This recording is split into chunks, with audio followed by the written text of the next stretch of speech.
Mga kaibigan, nandito pa kami sa residence ni Carlet. This is the housewife and that's my son. Right here, show your face.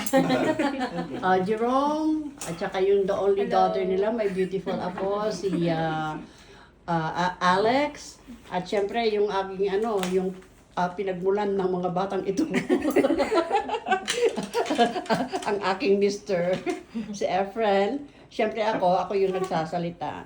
And we just came from the mall and we decided to take home some food. At saka ito na nga po yung aming inuwi. Ito luto ni Carlet, salad na kangkong. Ano itong nasa loob? Kunin mo na yung kinuha mo. Soup, sabaw. Soup sabaw. Yan yung special sinangag ni Carlet. And we have, of course, steamed rice. And then ito yung paksiw. Lechon paksiw. And ito, I don't know what these are. Laing. Laing ba? Laing, Yeah. tsaka sisig. And then pork. Mga inihaw ang nagustuhan namin kakainin ngayong araw. At ito ay ginataang Laing. hindi, yung pakak sa Ilocano, yung kamansi.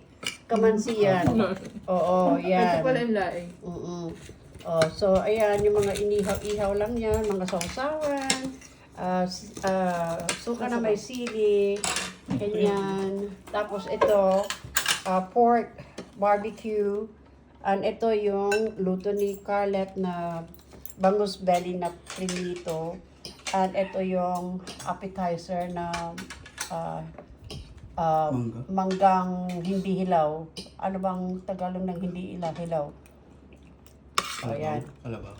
Hindi, mura pa na bata pa na mangga. So, ito po ang food namin for lunch. So, my family is enjoying. Bon appetit. Yan. Ito, matangkad tong apo ko to. Pagka, ayan, mahanag doon sa lolo niya. Pandak. Ayan. So, let's eat na po. Feel free to join us.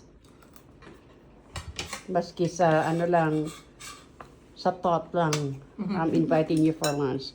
Okay, bye everybody. See you later.